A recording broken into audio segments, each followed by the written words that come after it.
Thanks to you, sir, for a very profound discourse on the subject. He has gone into the nuts and bolts of a long problem besetting our country for the last almost 80 years now.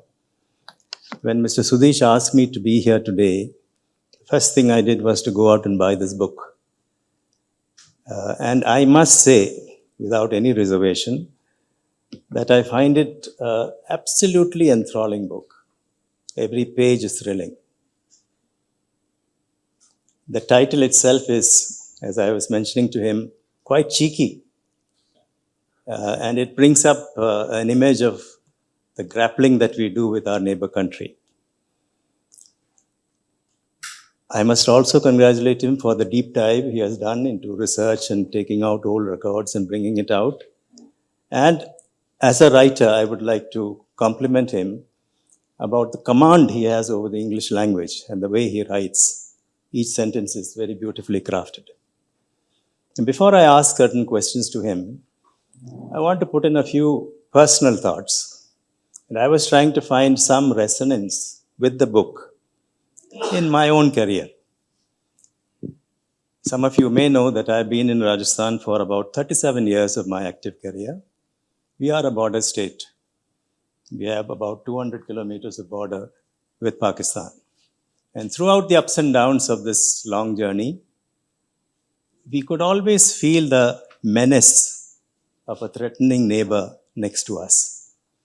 I had the good fortune to spend 2 years as district collector in a border district called Badmer, which has about, I think, 100 kilometers of common boundary, at a time when there was no fence.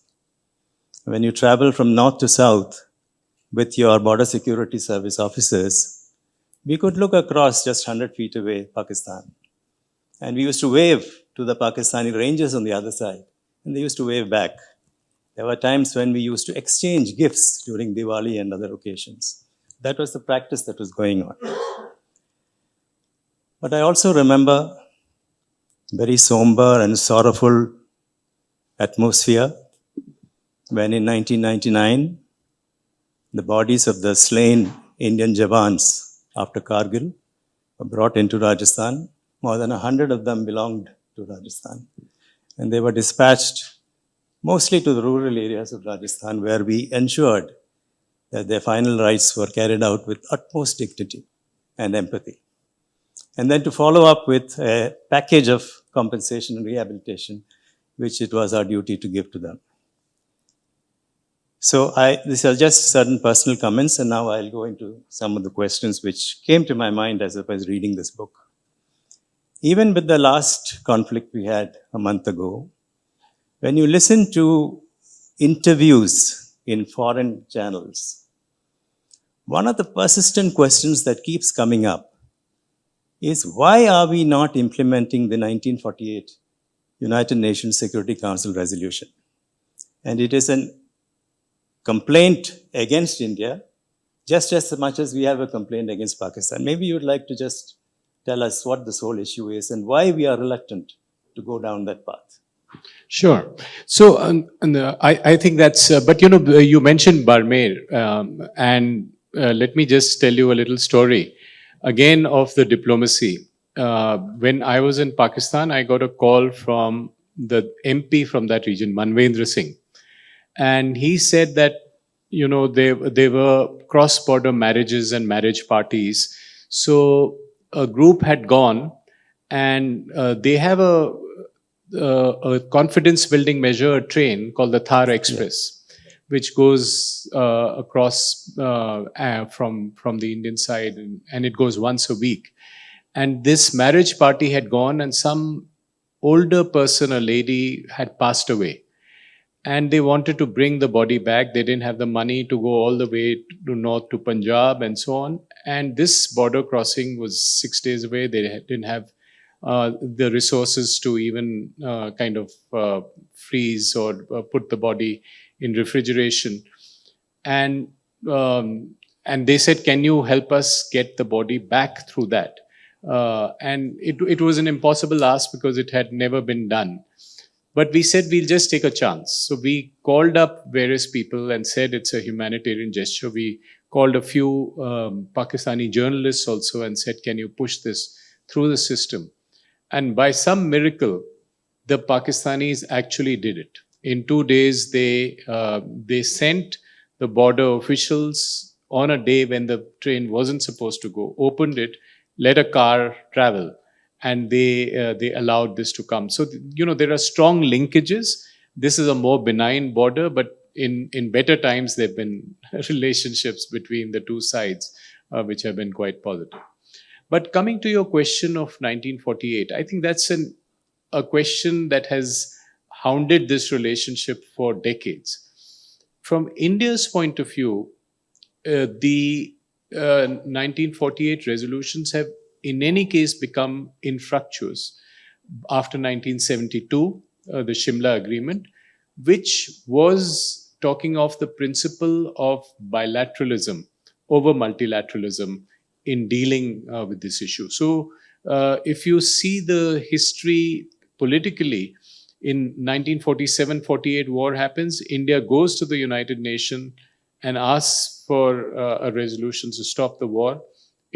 That's what brings the ceasefire. In 1965, when we have another war, we go to Tashkent and the Soviet Union steps in. Of course, our Prime Minister dies there in 1966. But in 1971, we take the view that now we won this war decisively, and therefore we will get Pakistan to agree on a principle of bilateralism. Let it not talk of the principle of multilateralism and UN resolutions anymore. And we take that position that 1972 Shimla overrides everything else that came before it. Also, I think what happens from Pakistan seems to be agreeing to this, but Bhutto makes a plea and they add in that without prejudice to positions. So, Pakistan takes the plea that their original position is that the UN resolutions are still valid.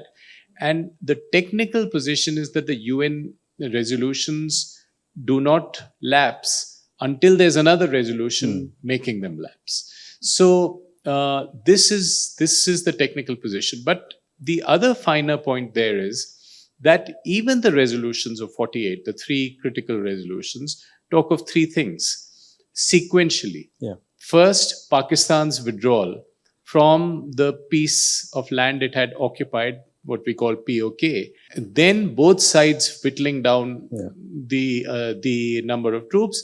And the third step was to be a plebiscite. And what India said is the first step was never taken. Pakistan never withdrew its troops. India went to the UN under Chapter 6 to say that please ask the Pakistani troops to withdraw from Indian land.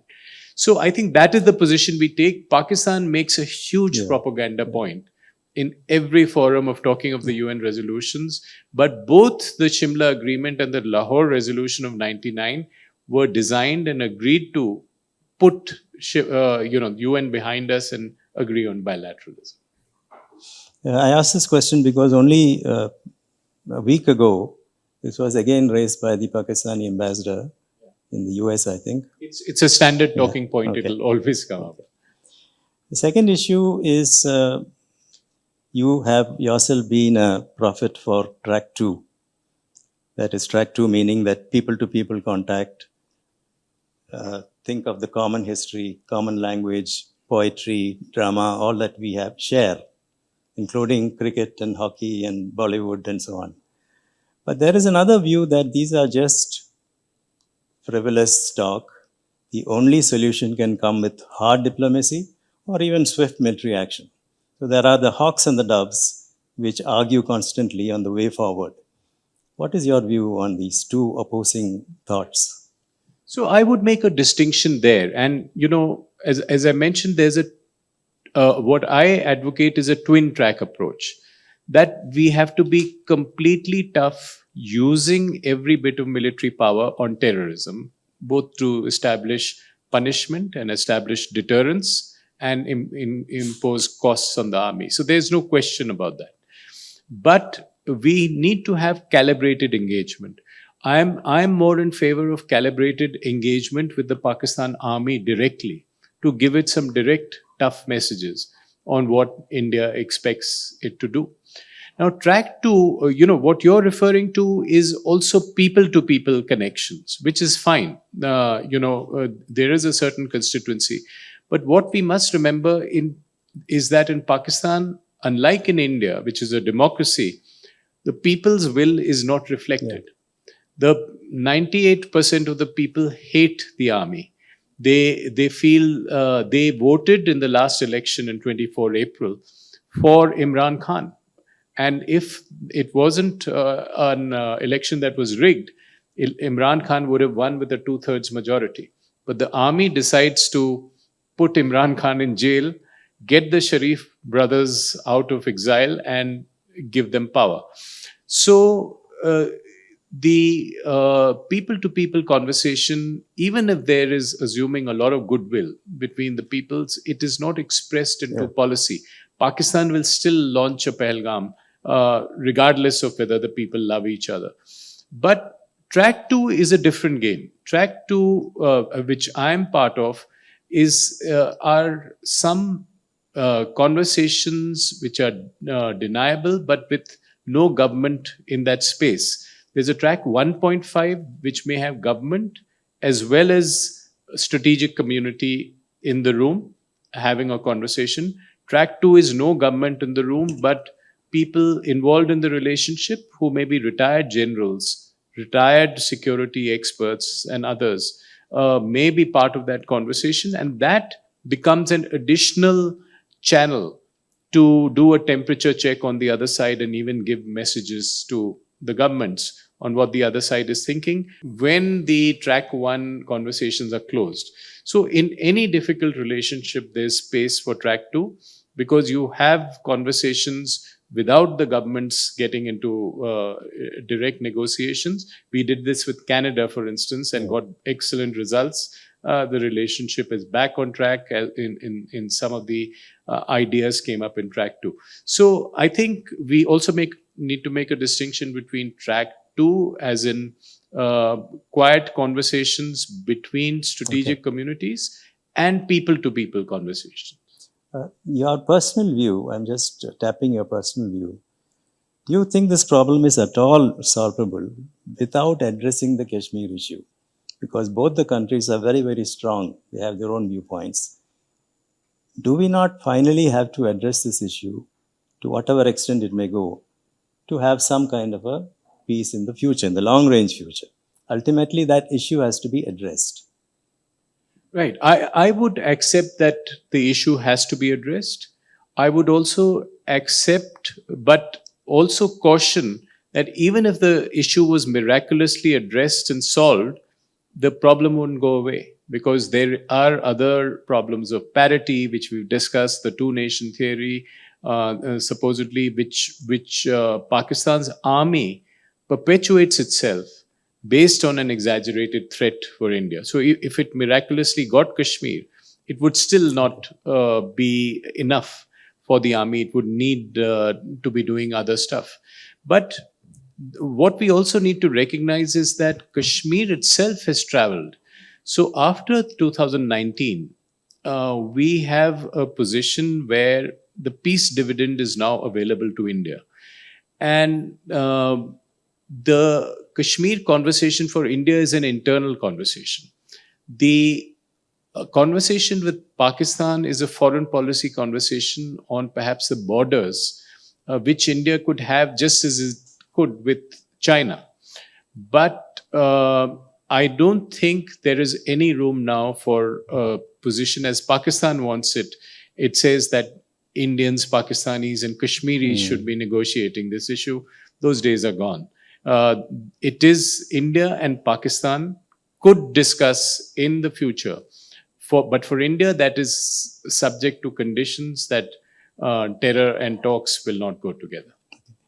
So since you have been in diplomacy over the last 35 odd years, I wanted to know your views on whether you see a transformation post 2014 when Narendra Modi came into power.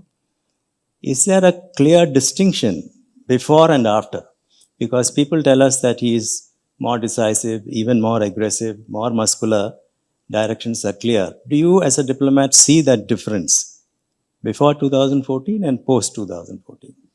I would say that there has been an evolution of India's diplomacy over right from the 90s.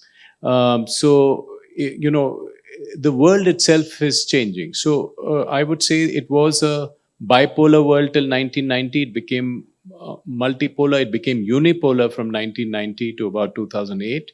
And what Modi is experiencing is a world which is multipolar. It requires more agility, more flexibility, and perhaps tougher positions.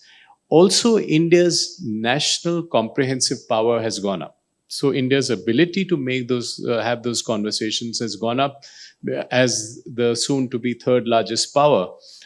So I think the national comprehensive national power has gone up. That will inform the way the government will behave and the way the world has changed. It's become a much more uncertain sort of world. But more than that, I think the foreign policy that we practice has been professional. It has helped that Modi has had a professional foreign minister for several years who's guided him along. But I think India has reacted to issues much better than most other countries. So in a sense, India is not only being muscular, it is punching above its weight. So, for example, the crossing the border to give a response, probably it began with Modi's time, or was it there earlier? Absolutely. A stated policy of crossing the border came with this government really from 2016. So 2016, Uri was the first time, 2019, so ground strikes, air strikes in Balakot, and now Operation Sindoor. So there is a certain, strong message of deterrence that goes to Pakistan, but also the cost has gone up for Pakistan to do any such action. In the last chapter of your book, which I was finishing today, you mentioned two phrases which I found very interesting. One, from the Pakistan side, you talk of the primacy of geoeconomics. And from the Indian side, you talk of rising power differential. You have already mentioned it in your speech. Could you just give us a little bit more explanation about what you mean? Sure. I think these are two very important ideas. Geoeconomics was an idea that came up during the last army chief's tenure. Imran Khan and the army chief were talking of the primacy of geoeconomics over geopolitics. If I translate it, it means from Pakistan's point of view, our economy is crumbling, we are screwed. So let's talk about the economy rather than talking about the political issues or talking about taking ideology forward. But all that, which was a positive kind of move forward over the 6 years of General Bajwa's tenure, at least in terms of rhetoric, has been reversed by the current Field Marshal Asim Munir, because he has regressed Pakistan back to a culture instead of geoeconomics of jihadism. So I, in one of my pieces, said from geoeconomics to jihadism, because he's again harking back to two-nation theory, Kashmir being the jugular vein, and taking Pakistan to an ideology-based position where it has to fight India, rather than into a position where it should be working with its partners to improve its economy. And the other question you mentioned, I think that's significant in any relationship between nations, the power differential. $300 billion, $320 billion Pakistan's GDP versus $4 trillion. So there's a 10 to 11 to 12x difference in GDP, in military capacity, in national capacity. Operation Sindoor, we saw the differential in military capacity. Pakistan didn't have either the defense or the offensive capacities to counter India. And that is important in any kind of warfare or in any kind of equation between the two countries. But Pakistan's quest for parity ideologically is so strong that it will try to ignore that. And, just as India is conscious of the power differential with China, it's a $4 trillion versus a $19 trillion economy. So we know there is a power differential. We'll factor it in dealing with the Chinese, apart from the $130 billion of bilateral trade and dependency. But I think what Pakistan needs to do is to factor in this power differential in order to change its behavior on the jihadism, which it refuses to surrender. Now, my very last question on a personal note. In your book, I did not find any reference to how your family was going through all this crisis with you. How did you balance your work with your family and your personal time? Well, my wife was in and out of Pakistan. She was there and she thought it was a big adventure. So I think that was the general way of looking at it. Also, I think Pakistan is full of paradoxes. So there could be hostility during the day, but there are strong friendships in the evening. So Pakistanis are very hospitable. They are very friendly. And once you're there, you also factor in that there is a ruling sort of elite which has the hostility to India, but that's not shared by large sections of the population. So it's a bit of a dangerous game being a diplomat in Pakistan, because there could be incidents, and particularly if there's conflict, there could be immediate repercussions. But at a personal level, it is fascinating, and it's like going to another country that is at an angle to yourself, because it's almost the same, culturally the same. There's a great deal of commonality in culture, in music, in cuisine, but yet again, these fundamental differences. Let me thank you once more for this very engaging discussion we had. Thank you. And we hope we can continue this discussion in the future as well. Thank you very much. Thank you.